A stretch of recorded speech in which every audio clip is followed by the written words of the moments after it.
Good morning, everyone. My name is Abi Bothagur, and hello to Hasu, Munabi, and Abi, Balu, my son and daughters, and any of my family members, immediate family members, and the citizens of the world. I am neither a media person nor an expert on financial or geopolitical matter. I am an engineer, and who needs to go to work to bring food to the table? If I do not work, I do not get paid. After much waiting, I finally have one of my favorite person, Mr. Jim Willie. He needs no introduction, as you can find him on goldenjackass.com. I've been listening to Mr. Willie for a long time, but the day I heard him speaking a very loud voice, this is what he said: "Dollar's gonna rise high and then it dies." That's the day I decided to have a conversation with him. The reason I'm doing it, for my future generation, see as how history unfolds. And today, and I'm looking right now, as I can see on the FX tab, the dollars have crossed 90.15. So I'll have Jim handle after that. Go ahead, Jim. It's interesting that the dollar is rising, and it's perceived as evidence of strength. I contend the opposite, that the entire system that's dollar-based, by that I mean trade is settled between two countries when they buy commodities or sell finished products. It's settled in dollars, but also big banks across the world have their reserves set up in dollar-based securities, namely U.S. Treasury bonds. The dollar is not rising from strength. It's rising because the entire system is breaking. We're experiencing systemic failure right now. The whole financial structures, all the platforms are collapsing. And the evidence of that is all this money seeking dollar safe haven because everything is breaking. Well, that doesn't mean it's strong. It means its system is breaking. We're actually seeing a phenomenon happen that I forecasted a couple of years ago. I said, you'll know we are at the very end of the dollar's reign as king dollar, when the dollar rises, then rises some more right before it dies. And we're seeing that right now. For the last month or so, we have been in the end game. This is the end of the dollar. The U.S. has resisted mightily the reset, the global currency reset, which is really quite a funny name because what they're planning to do, the whole world that is, and the United States is getting in the way, they're planning to reset the currencies, not, for the very minor currencies and having them adjusted properly versus the major currencies. No, this is an adjustment of the major currencies where they get cut in half versus gold. What I'm trying to say is currency reset is for a return of the gold standard and to double the gold price, like overnight. And the United States is resisting it, even though 140 nations agreed to it about a year ago now. And by defying the agreement with these 140 nations, signatories to the global currency reset, the United States decided, well, we've got a different plan. We don't want to reset the currencies versus gold. We're going to give you a Ukraine war. We're going to sever the umbilical cord between Russia and Europe. We're going to screw you up. So now we have, sadly, the United States acting as a rogue nation, using war to defend the dollar, and it's just not going to work. We're going to see the end of the dollar. It's really just a matter of a few months, several weeks. It's very hard to say, but this is the end. You bet. Well, like you're talking about a gold, Now, my first question I was asking is Rob Kirby. I am a subscriber to Rob Kirby. Rob Kirby is my friend, and about a year ago, last year, and he was talking with USA Watchdog, Greg Hunter, and this is what he said: "It's gonna die when China don't get their gold." That's what Rob Kirby said. Now, my question is that what is a right or wrong about that statement? It's a very simple way of phrasing it, and it's cute and it's catchy. And Rob is a good friend and colleague of mine. But, you know, it's very, very difficult to encapsulate the entire fuse or fracture line for this system because we're dealing with all major financial platforms and banking platforms fracturing simultaneously. Now, what Rob is saying is the breakdown of the entire system is very likely to happen when gold is repriced much higher, and that is going to happen when China can no longer take advantage of this artificially low gold price and capture more and more tonnage of gold. And I tend to agree, but we don't know whether the rest of the systems are going to break down and collapse like sovereign bonds. I mean, do you know for sure that a month from now the U.S. Treasury complex is going to remain floating with all the derivative buttresses, I call them, the interest rate swap derivatives that 99% of Americans have no idea about? It's very hard to say. To be sure, a major crack, fault line, is the gold market. But there are other major fault lines, and that is the U.S. Treasury bonds. If foreign nations, the big movement right now, I mean, this is just a colossal movement, is for other nations to settle their trade outside the dollar. Russia and China have this big holy grail energy deal that's going to, span 30 years and cover $400 billion. What they've got a number of other projects that are more immediate, like extending pipelines from Siberia into western China, not the Pacific coast of China, but the western side of China. You've got lots and lots of other nations. I mean, just last week, there was a deal between Brazil and Uruguay. They agreed they weren't going to use the dollar to settle their trade anymore. And then you've got all these maybe 25 Chinese yuan swap facilities, like between China and Brazil, between China and England, between China and Germany, between China and Australia. They're not settling in U.S. dollars for trade. So my point is, if more momentum that's not correct, more momentum develops in trade settlement outside the dollar, we're going to see nations conclude we don't need to hold our treasury bonds anymore. They're cluttering up our banking system. They're subject to QE and the hypermonetary inflation cancer, as I call it, and they don't want the dollar risk. They won't want the dollar risk, so they're going to start dumping their treasury bonds, and that's not an event that's going to cause a crack in the gold market, but it is an event that's going to force the hand of the Federal Reserve, where they've already given hints in the last week, well, it looks like QE3 is not really done. They're going to continue to buy more bonds. Why? Because the U.S. government continues to make trillion-dollar deficits, because foreign nations are not buying treasury bonds to cover and finance the debt, and because foreign nations are dumping their treasury bonds because they're not settling in dollars anymore. So Rob believes the fault line is going to be gold, and he might be right. And the voices told me we're going to wake up one day. It might happen sometime around Chinese New Year, give or take a month or so, or 2 or 3.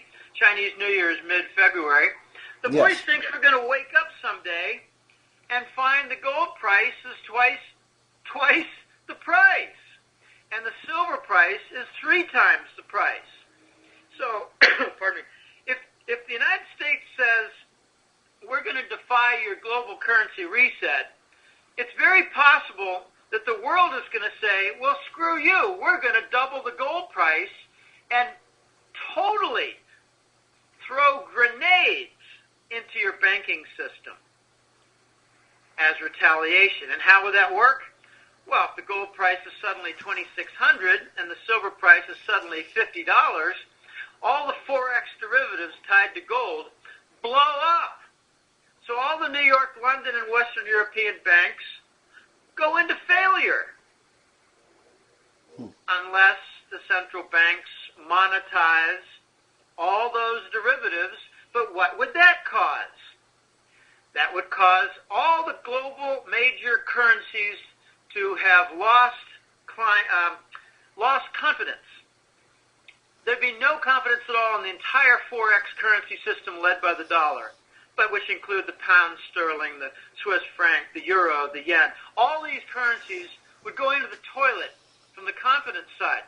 So, if the Forex is the site of the grenades, and we see all the different major currencies repriced versus gold. In other words, gold doubles in price. I love the way they say currencies are repriced versus gold, reset. No, if they're saying that the gold standard is going to come back, the gold price is going to double, and then in the following year, double again. And it's going to blow up the Western banks. So by having the Ukraine war and defying the global currency reset, the United States has invited the world, go ahead, blow up our banks, see if you can do it by means of the gold price. Because, hey, I got news for people who like absolute nitwits, are mesmerized by the COMEX gold price. There's no gold delivered on gold futures contracts and has not been delivered since June of 2012. That's 2.5 years. We're talking 30 months of no gold delivery on a gold contract, which is a contract violation. That is a felony. But the COMEX tells the people, the parties, well, if you pursue this, you'll never be invited inside the door again. You won't be able to conduct, pardon me, any contracts in crude oil. You won't be able to do any contracts in cotton. You won't be able to do any contracts in anything. So there's no lawsuits against the COMEX for their contract violation. No, Rob Kirby might be right, but, you know, if it's not gold on one side, it's the treasury bonds on the other, and Forex on the side, and the banks holding them all up. So it's going to be simultaneous, this breakdown. All systems are going to break simultaneously, and they're breaking down right now, evidence being the rising dollar. Yes. You know, just quick two observations that came to my life in last few days. I went to a court, a municipal court, and I know how this law, the lie, there is no rule of law in this country, all right? And everything that they're doing is for them, not for you. I found a person who was sitting next to me. He's an older guy, he's probably 50 plus, and he had a DWI. So he decided that rather than going through all this pain and hiring attorneys and all these things, he decided, all right, let me say, yes, I did that. I plead guilty. You take my license. You suspend it for 6 months, a year. I paid a fine. I go home. And he said, I am guilty. The judge said, no, come here. I'll give you, a form, fill out this thing, get a public defender. You go through the whole process. And he coerced him to go take the paper and plead not guilty and go home. Why? Because he knows that once he started go through the process, they can milk more money from him. This is what is going on. All right. And another day, I was, I used to go. I have children. I used to go to those conferences.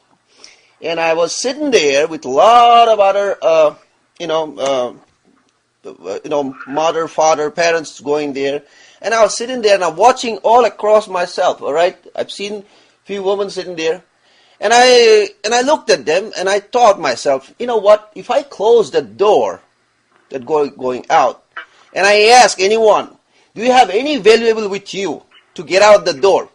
Show me. To be honest with you, rather other than a small little solitaire ring, these people have nothing of value on their body. I feel so bad about it. I talk to my student every day in and out, get some real valuable stuff, and they don't get it. And this is going to hurt these people very badly.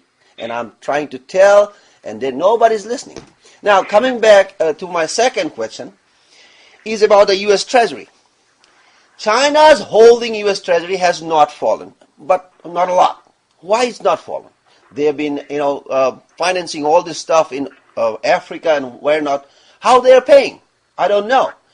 I mean, are they with the same kind of cabal that working against the humanity? What's your thought?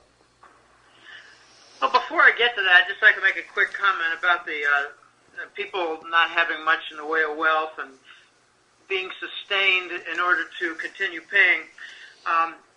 The cancer treatments. I'll get to the Treasury question in a minute. Give me 2 minutes here. The cancer treatment in the United States is not toward a remedy. It's toward sustaining the victim for several years in order to milk tens of thousands of dollars out of insurance companies and the people for treatment and drugs, yes, pharmaceutical products. Yes. If they want a cancer cure, go to a Columbia hospital in, I can't think of the capital of Colombia right now. Not Caracas. Can't think of the capital of Colombia right now. It's not Medellin. Anyway, they've got 40-day cures. 40 days and you're done with the cancer. It's a targeted metabolism cure. They slow down the metabolism. Another thing is the police thefts in the United States have gone out of control. The police stop you.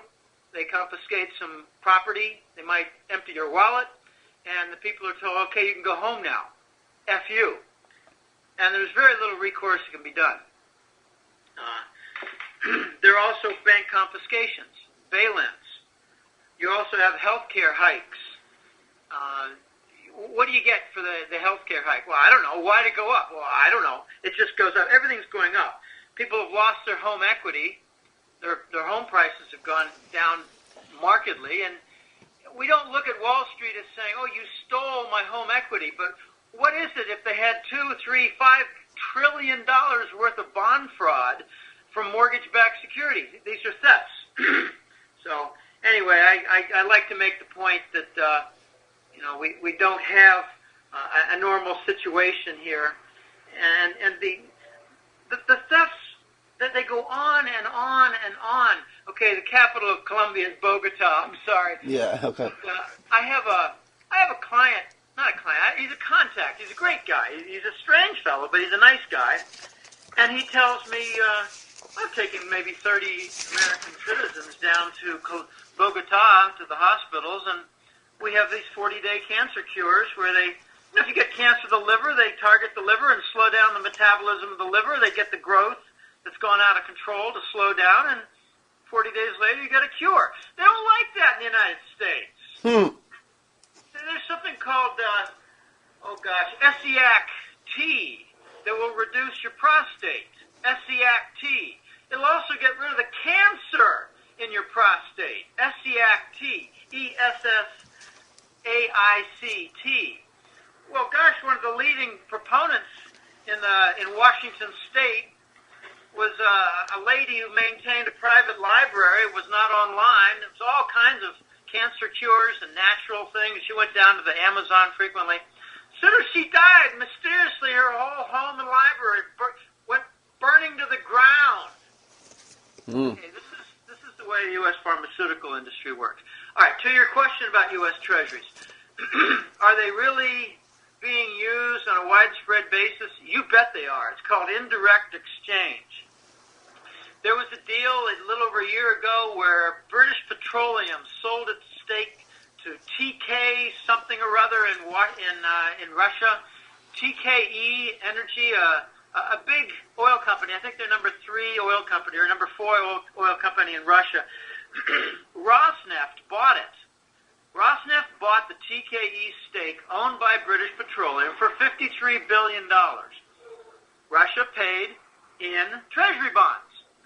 And where does it all go? Well, it goes into the market and gets dumped. Well, if $53 billion is dumped in the course of 3 months by a Russian entity, who bought it up? It's the Federal Reserve. They're buying up lots and lots of treasury bonds being dumped all over the market, the bond market, and they're not telling us about it. They're admitting covering the U.S. government debt.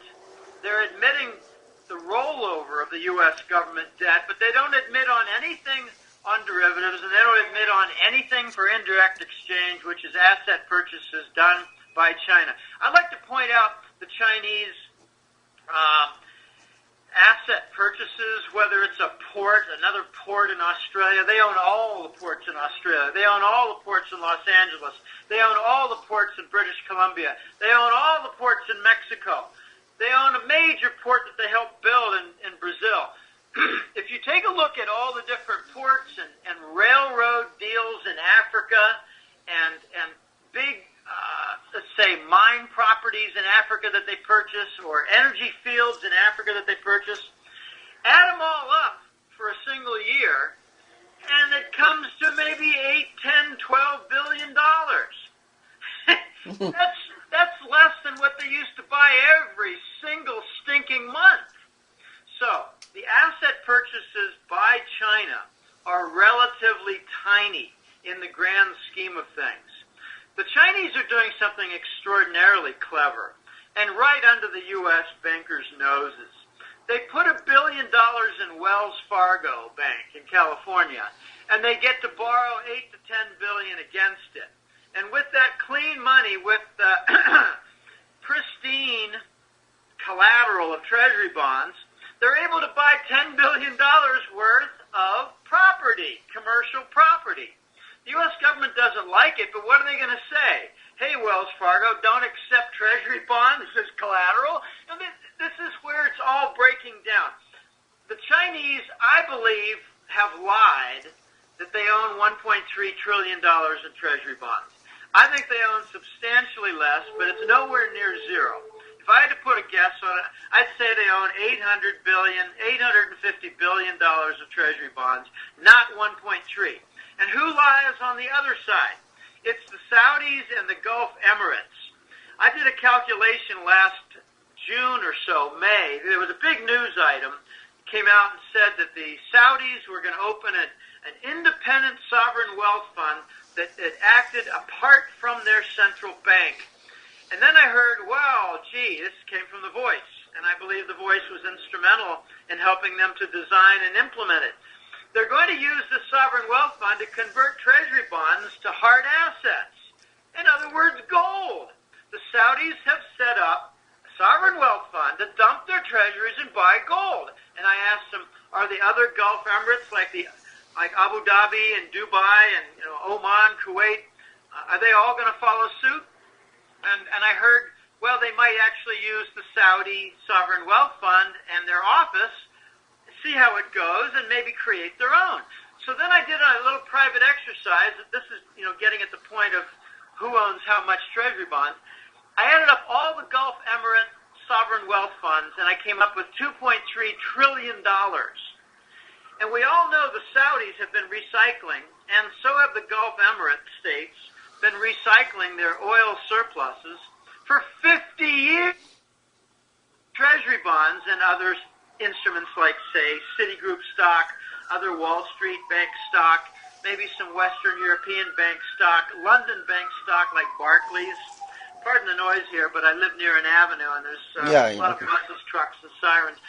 So, of the $2.2 or $3 trillion of Gulf Emirate sovereign wealth funds, how much do you think is dollar denominated? Well, I say about 2/3, maybe even more. So the Gulf Emirates might have, say, $1.6 to $1.8 trillion worth of treasury bonds. You can add up all their New York stocks, bank stocks and bonds for the stocks like Citigroup, and I don't think it adds up to more than, 6, 8, 10, $15 billion. I just don't think it adds up to a great deal. Gets a lot of publicity from Prince Alaweed, who I like to call Prince Dickweed. So the Chinese, I think, lie and let the Americans think that they own more treasury bonds than they do.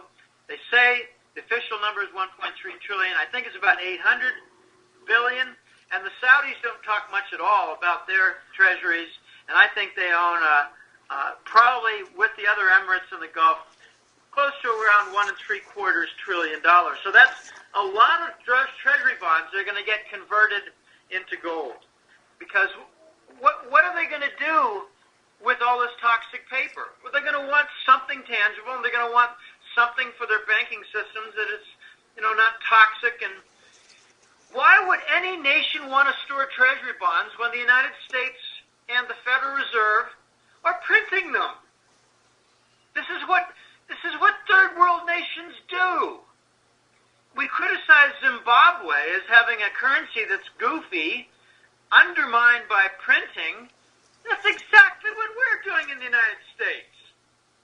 So, the QE, which I call QE to infinity, QE3 is not over. I don't believe it for a minute. Not a New York minute. New York minute, by the way, is defined as about a second or two. So, we're acting like a third world nation, and we're forcing the whole world to abandon the dollar in trade, and it's going to force their hand in their reserve system for their banks. Most Americans are not even aware of what the currency role is of the dollar across the world, and they're even less aware of how the banks across the world, like South Korea, Japan, France, England, they hold treasury bonds as reserves. They're going to dump them. This is how we get the end of the king dollar. This is how you get the end of the global reserve currency privilege that Valéry Giscard d'Estaing called the exorbitant privilege. This is how the U.S. loses its privilege to conduct war on a stinking credit card. It's changed, though. I'd like to point out that both Syria and Ukraine have changed the war finance structure. They're being done increasingly, I'm referring to ISIS and Ukraine. They're being funded by narcotics and Langley at the Central Intelligence Agency. I get some questions occasionally from people who are not really experienced in finance. They say, "What's this Langley you keep talking about? Is that a hedge fund?" Or I get, no, it's the headquarters of the Central Intelligence Agency. Their main business is narcotics. The narcotics is from Afghanistan, where the U.S. maintains a monopoly. Since 2003, when the phony war began, their total tonnage went from about 150 or 200 up to the present day 1,400 tons of heroin per year, valued at between $800 billion and $1.2 trillion a year, spread all over Europe and the United States through the NATO Air Force bases. I'm expecting we're going to see Turkey and their Incirlik NATO base, and Germany and their Ramstein Air Force base, both to shut down. It's going to take time. It's going to take a lot of controversy. It's going to take a lot of conflict, a lot of threats, a lot of bribery. But, the sad fact of life regarding treasuries and the dollar for the last 10 years is that the New York, and I believe the London and West European banks have been sustained by narcotics money laundering. If the banks move the narcotics funds, they get to keep 15 to 20% of it. That's sufficient for maintaining solvency. Okay. Well, at this time, I would like to speak a little bit in my own language for my own state people. I am from state of Assam. It's a small little corner connected with a bottleneck to country of India. And we were never part of India before 1853 when Yandabo Act happened, and we were dumped to India by the British while they left. Now I'm going to speak in Assamese for about 2 minutes. Namaskar Raisokal, আপোনালোকে শুনিছে মই gym Willy লগত কথা পাতি আছো. Jim Willie is the greatest financial analyst আজি মোৰ লগত কথা পাতিবলৈ আৰম্ভ কৰিছে. এই মই নিউজত দেখি আছো মিছলিয়া মোদীক উৎখাত কৰক, বিক্ষোভত উত্তাল যন্তৰ মন্তৰ, ভয়ংকৰ ৰাজনৈতিক অৰ্থনৈতিক প্ৰতিশোধ লোৱাৰ হুংকাৰ সংবিজিতৰ. আৰু এই যে নিউজ পেপাৰখন চাই আছো Asamiya প্ৰতিদিন.in, I can see right in the corner there is an advertisement. Advertisement কি কৈছে? Bank সমগ্ৰ দেশৰে লোকে এই যোজনাৰ অধীনত 7.1 কোটি টকা ৰাখিছে. আপুনি বাৰু কোনো ব্যক্তিক চিনি পায়নে যাৰ বেংক একাউণ্ট নাই? এতিয়াই বেংক একাউণ্ট খোলক. I'm going to explain this thing in English also so that those people who don't understand Assamese, they will be able to understand what's they're putting in an advertisement.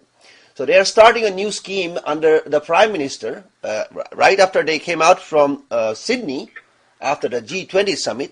They want everybody to have bank accounts so that they could enslave the humanity. So they started creating 7.1 crore, which is 700 million bank account. And they're asking people, if you know anyone who doesn't have a bank account, we will give you 500 rupees, 200 rupees. Come on, open a bank account so that we can confiscate your whatever wealth that you have. So now my second question in English, coming back to English, is when I look at all around the places, all the markets, when they go up in sync. They go down in sync. My question to Jim is, do you think all the markets are rigged? All the places that you have the major financial centers, there is a fad-infested trading desk that sits there and do a little bit of work? Clearly, yes. All the major markets are rigged, yes. I'd like to point out that there is a center. It's called the Exchange Stabilization Fund, and it's run by the U.S. Department of Treasury. And the major Wall Street banks follow the directives of the Exchange Stabilization Fund, but it's largely Citigroup and J.P. Morgan that manage this and carry out the orders. There are just many different contracts that link, for instance, the dollar to the crude oil price. Notice that as the dollar went up, crude oil price went down. Notice that as the dollar went up, the gold price went down. Notice that as the dollar went up, so did the U.S. stocks. So all these things are tied together, and they have a name for them. They call them Forex derivatives. Bank derivatives. There are many types of bank derivatives. You've got things like, bond insurance against a financial corporation and their corporate bond for failure. You've also got interest rate derivatives that essentially create fabricated demand for the Treasury bond using the 0% free money as source. And that means to us we're never going to get off the 0% free money because we're never going to remove the need for creating artificial demand for the Treasury bond when the whole world is dumping it. But there are lots of other derivatives that link, say, gold to currencies, mainly the dollar, but not only the dollar. There are lots of different derivatives that link the dollar to the crude oil price. Remember a year ago there was a strange phenomenon where the Brent crude oil price started converging and losing that $10 premium, started converging with the West Texas crude oil price. Well, that was a hint that the petrodollar was about to die. it wasn't a hint of, well, the markets are merging, and isn't this wonderful, and I guess we're getting plentiful supply, and everything is mixing together into a grand fair market pricing pool. No, the absolute opposite. We're seeing now the Saudis and the Gulf Emirates. I never like to talk about Saudis without including the Gulf Emirates because they all work pretty much together. And soon you're going to see Iran working very much together in sync. You're seeing right now the Saudis and Emirate nations lose their control and tether. The linkage is going away between the dollar and the crude oil price. They're about to announce in Saudi royal backyards that they're going to accept other currencies besides the dollar for crude oil payments. I don't believe China is buying crude oil with dollars. If they are, they're dumping treasuries. So there are lots of different places that the treasuries are, being used and discarded and spent, invested, whatever. I don't think the Saudis eventually are going to use dollars when the Saudis say, we don't want any more treasuries. We're trying to get rid of them, so don't give them. Don't pay for our oil in treasuries because we in Riyadh, Saudi Arabia, are trying to dump them. We're trying to get back some gold that the United States stole from our Swiss bullion gold bank account. So the Saudis and Emirates are going to be very anxious to replenish their gold with treasuries used as, the legal tender. All these markets are tied together. All of them are rigged. And the U.S. government makes very little noise, no publicity at all, about the Exchange Stabilization Fund that came into being shortly after World War II. They realized the dollar is the standard. We need to control enemies of America who would attack our financial structure. So the origin of the Exchange Stabilization Fund was actually favorable to prevent any foreign attacks against U.S. stocks, U.S. corporate bonds, and U.S. dollar. Back then there was no U.S. government debt. The debt really began with the Vietnam War. So, yes, all markets are rigged.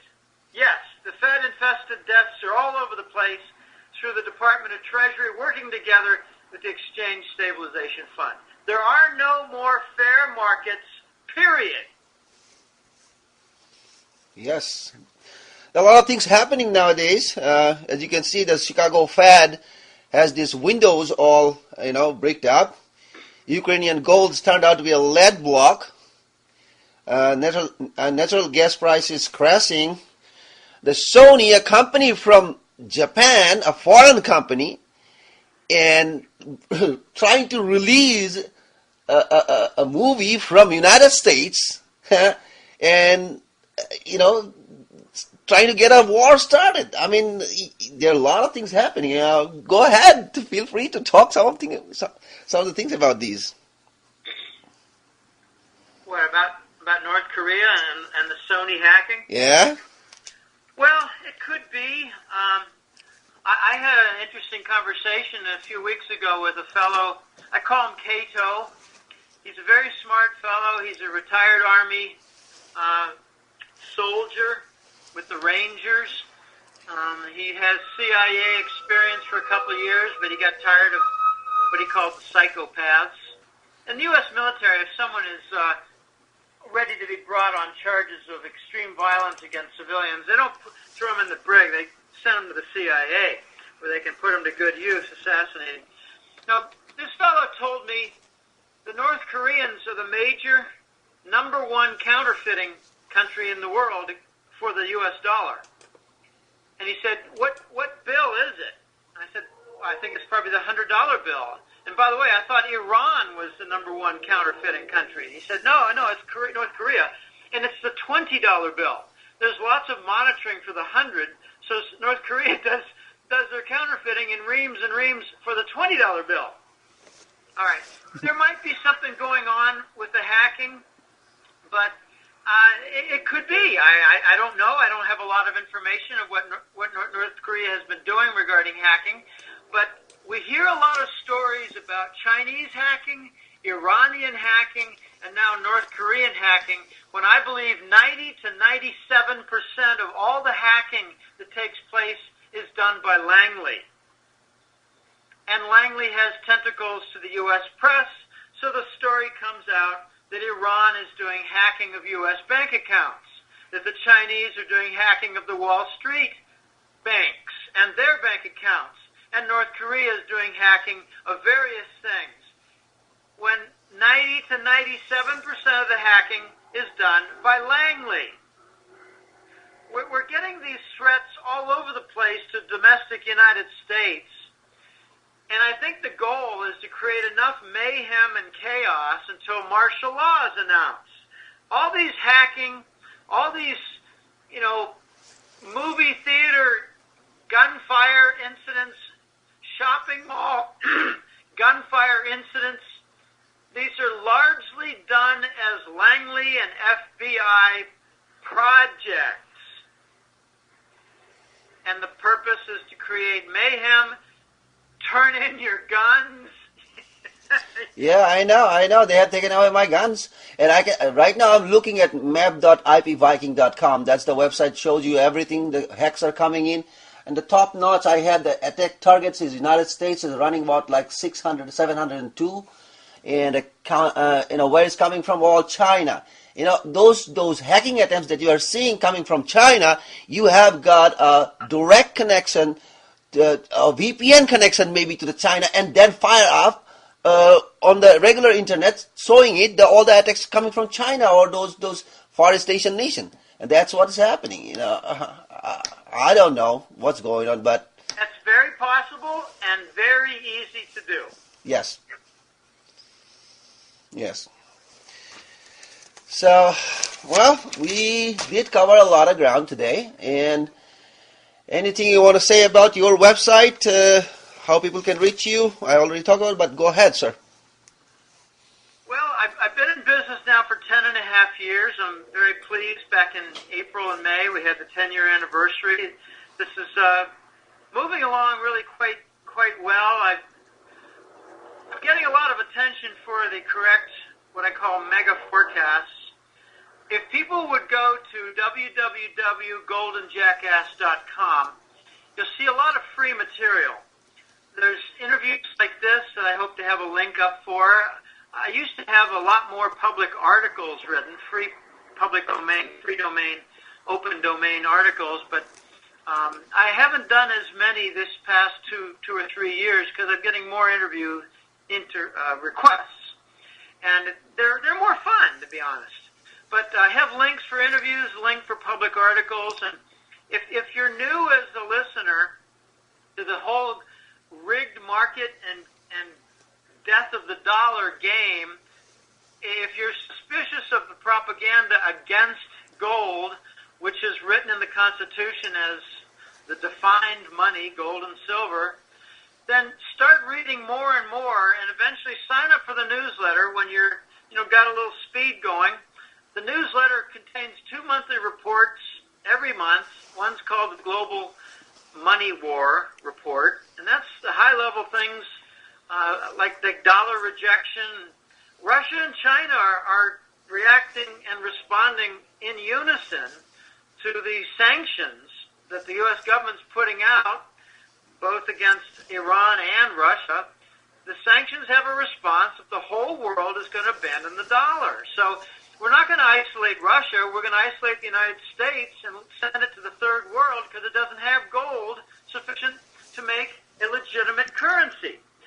All right, the other monthly report is called the Golden Currency Report, and I cover a lot of different things there, like, currency wars. And the U.S. recently made a formal demand. It wasn't really a request because the Japanese don't have an option, but they've targeted the $1.2 trillion Japanese pension fund, and the U.S. wants it because simultaneous with announcing the QE bond purchase program off the printing press was going to end in the United States, unlimited QE began in Japan. So the timing is perfect. U.S. demanded the $1 trillion pension fund in Japan, and proof of that is the falling yen currency, but it's not going to go without consequence. None of these desperate measures go without consequence, so we're going to get an East Asian trade war and a currency war that involves the Chinese yuan, also called the RMB, renminbi, and also it's going to involve South Korean won, the WON, and maybe even the Taiwan dollar. Could even involve the Singapore dollar, but they don't have quite as much industrial output. So a lot of these ground level things, including mint demand and coin demand, and I frequently cover the Indian situation where they've relaxed recently the rules that blocked imports of gold. And I'd like to ask you, the host, why doesn't India start capitalizing on, say, the Himalayan foothills and get a gold mining industry going so they can finance their own demand for gold, which is absolutely staggering. They've got these 17,000 tons, 20,000 tons of gold that's owned by the population, but India encounters problems from importing that affect the rupee and start driving the rupee down from all the imports. Wouldn't it be great if there was a fledgling and nascent gold mining industry in India, which would be great for labor, great for gold, great for their currency, and great for their economy? Well, there are. I'll tell you this. India is something that the central bankers are getting into it, but they haven't got the full control of it. But they surely controls a lot of it. Before even I talk about the gold mining, India has been mining or collecting gold for thousands of years. Everybody has gold, all right? And now, probably you haven't heard about that one temple gave out couple tons to Central Bank of India, and they moved the gold over to England to recast it in an international format. So I don't understand that. So as you can see, there's a clear footprint of central Western banker. They still have some kind of lease on Indian central banking system. And as far as the gold digging is concerned, I am not a geologist. I do not know much about the Himalayan part of it. So if somebody knows about it, go ahead and make some discussion about it. So that's all I have to say. I think India could probably produce several thousand tons of gold per year in a 5-year period if they would just capitalize it and get going. And instead, they're caught with importing and smuggling. I mean, the lines from Dubai to India are vast. Yes. For personally carrying it. I cover a lot of this with the Golden Currency Report, so I invite people to check out the Golden Jackass, www.goldenjackass.com website, and sign up for the newsletter after checking some of the free material. I do frequently cover India. The India Economic Times is one of the journals that I frequently quote. I don't know if I quoted it this past month, but I know that numerous times I have it. You got some great journals in India. And I went to school in my doctoral program for statistics in Carnegie Mellon. I had a couple of Indian colleagues. And when I was working at Digital Equipment Corporation from 1980 to 93, I had some Indian engineer colleagues. And when I worked even at Staples headquarters from 96 to 2000, there were about 5 or 6 MBA types who were working as business managers and accounting professionals. We'd all go out for lunch and have a great time. I'd imitate my bad Indian accent for English, and we just yuck it up and have a great time. I don't have many Indian friends right now, but I do have Indian clients, and there's one in particular I call him Euro Raj. Yes, you talk about him. He's an ex-London banker.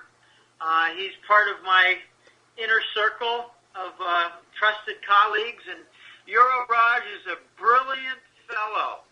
He's got family in India, and he not only knows India, he knows Turkey.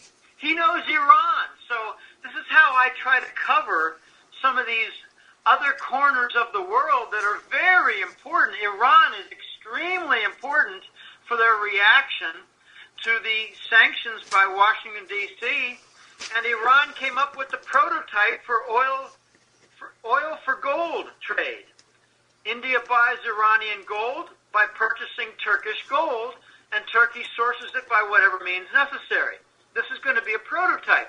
Now, Turkey is a very important nation because they're looking east. They're very fed up with the European Union, and Turkey, I think, is going to break away from NATO and cause an enormous problem with that Incirlik Air Force Base where the heroin is transported to the western sites from U.S. military bases in Afghanistan. Turkey is working now closely with Russia for large energy projects, storage of natural gas and nuclear plants for electricity.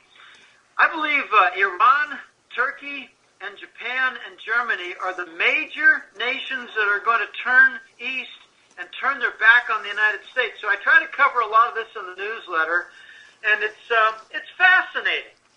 This is very difficult. When I try to operate on a simple rule, if the U.S. press or government puts out a story that's related to banks or the economy, 90% chance, 80% chance, it's a lie. It's a very simple rule, and it's almost always proved correct by, my approach is proved to be correct, assuming it's a lie, because you look for the crime scene, you look for the motive, and you find the fraud. It's very simple sometimes. And I just laugh at some of my competitors who have their own newsletters, and they say things like, well, the Commodity Futures Trading Commission is going to come down really hard on J.P. Morgan. And I say, what, are you drunk?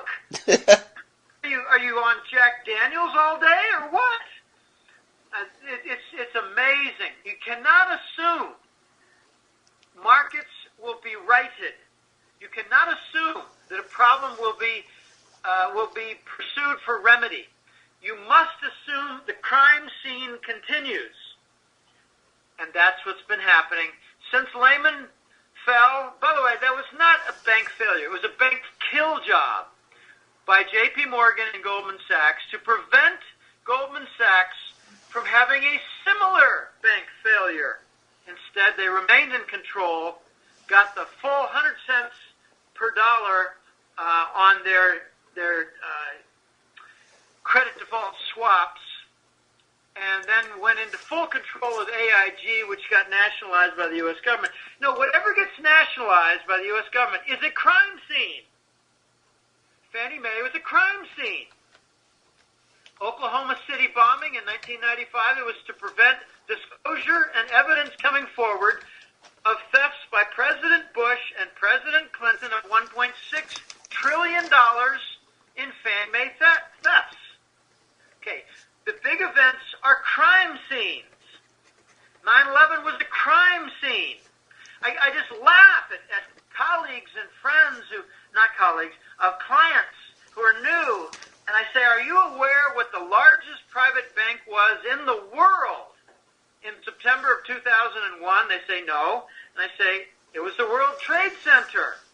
It was a bank robbery. $100 billion in gold bars, $100 billion stolen in bearer bonds, and I came to learn later $100 billion in diamonds. Most Americans don't even know the World Trade Center had the largest bank in the world. Why? Because it's the World Trade Center. It's not a place for tourists. It's a crime scene. Unbelievable things are going on. It's really quite sad and quite pathetic, but the United States has lost control of its country, and it really followed after the majority of their government debt went into foreign hands. I believe China owns the U.S. government corporation and now has full claim on all IRS tax income revenue stream. That's described not every single month, but every once in a while I give an update on the government debt default. I believe the United States government debt has already defaulted. Another correct forecast. If you go to my website, click on the button for a correct forecast list. It's an astonishing list, if I don't say so myself. And I believe the government debt default is the latest. Why? 3 or 4 months ago, did the U.S. Congress announce there's no more formal debt limit on the U.S. government debt. No more debt ceiling. Why? Because we already defaulted. And China owns the J.P. Morgan headquarters building, which is adjacent to the Federal Reserve vaults, connected by a tunnel. I believe China now owns controlling interest of the Federal Reserve. These are covered in the Hattrick letter. Very exciting times, and it would be more fun if it weren't a tragedy. Yes. And I try not to cover much at all of things like viruses Right. and chemtrails. The chemtrails are benzene poison gas and aluminum powder to cause a grand increase in Alzheimer's. So this is what the Agenda 21, Bush, Clinton, Rockefeller, Kissinger gang are all about. We are living in a very... I'm looking at the Terence McKenna's, time wave zero graph here, and it's going very fast. It is accelerating. It is going very, very fast. Just about to run out of time, but any last scoop within the last 72 hours that you want to disclose to my friends and families? Only that we're approaching like an earthquake. How can you detect how can you infer and forecast the timing of an earthquake? You look at tremors. Yes. It's kind of like the birth pang dilations of a mother. Yes. They get closer and closer. And we did this in my reliability theory work with quality control. The time between events is shortening. The time between major events is getting much closer. So we're approaching some climax events, and a lot of timelines are pointing to end of January, middle of February, end of February, Ides of March. The Chinese are not going to permit the United States to violate the global agreements, like with the global currency reset. The Chinese are going to slam the table and bring about fair markets again. And anytime they bring about fair markets, it means destroyed corrupt markets, which means destroyed all dollar-based markets. So the scoop is not so much that as advice. Get out of your bank accounts. Have a minimum out there to handle your monthly bills. Get out of your stock accounts. I know that the stock market's gone up. It's because the Federal Reserve is printing money and hoping to support the stocks so that the public doesn't become alarmed. Well, sell out. Sell to the Federal Reserve and buy yourself some gold. Reduce your dollar paper exposure. Buy gold, buy silver. And, one of the most interesting questions I get is, what should I buy, gold or silver? What ratios? And I say, buy at least 80% silver, because central banks don't own any, and industry demands it. Central banks do own gold, and industry does not require much gold. So silver wins on the supply side. Silver wins on the demand side. Silver's going to rise in price between 3 and 5 times as much as gold. Buy your silver. Yes, that's what I said in my last question, actually. If you have only 10, let's say you have 330 million people here, and let's say 10 million are working right now, and if they go out and buy a pack of 20 silver coins, and 10 million of them, it's like 600,000 tons, and that's when it ends. Well, yes, except you're assuming there, I don't mean to be critical, but you're assuming that if they want to buy the silver coins, they will be able to buy the silver coin. The U.S. Mint halts occasionally the production of their mint, yes, and halts the line of output for silver coins. So, if everybody goes out and tries to buy silver coins, what it would do is raise the awareness of a default. And the default will have an effect on the gold price eventually. But the effect is going to come from Asia, not the United States. Mm-hmm. I'm looking forward to the shutdown of the COMEX and the shutdown of the London Bullion Market Association, LBMA. That's kind of an inventory and a market like the COMEX, but in London. I'm looking forward to having them shut down or stop all gold and silver futures contracts. Just stop them all. If you're not going to deliver in gold and silver, you're not a market for gold and silver. They're forcing conversion and redemption in cash. So, these things are going to change and change very rapidly. But there are a lot of things happening in the last couple months, and I think we're going to have some flashpoints like a failure of the Kiev regime in Ukraine causing more problems. They just announced this week that a bunch of $300,000 worth of gold bars are just painted metal bars. I mean, the United States stole the 33 tons of gold at the Ukraine Central Bank, and this is what we do.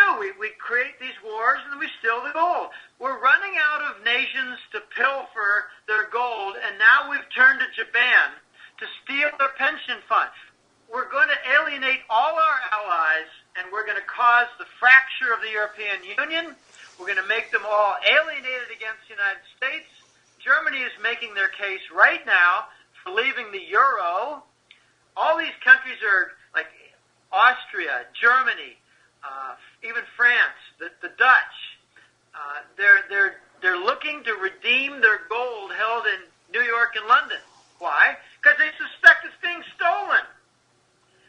These countries in Central Europe are going to fracture away from the European Monetary Union, otherwise known as the Common Euro Currency Union.